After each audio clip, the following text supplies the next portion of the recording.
Eduardo Munoz, Reuters Mark Johnson, HSBC's global head of foreign exchange cash trading in London, exits the Brooklyn Federal Court in New York July 20, 2016.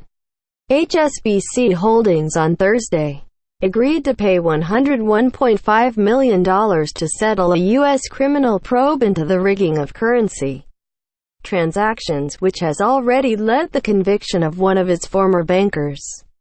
The payment includes a $63.1 million fine plus $38.4 million in restitution to a corporate client, according to a deferred prosecution agreement filed on Thursday with the U.S. District Court in Brooklyn, New York. In the settlement with the U.S. Department of Justice, HSBC also agreed to bolster its internal controls, and admitted and accepted responsibility for wrongdoing underlying two criminal wire fraud charges filed on Thursday against the bank, according to the agreement.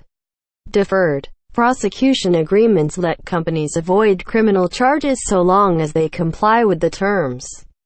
Thursday's sanctions came a month after HSBC was freed from a 5-year deferred prosecution agreement over its alleged dealings with Mexican drug cartels and other money launderers, and conducting of transactions for customers in countries barred by U.S. sanctions.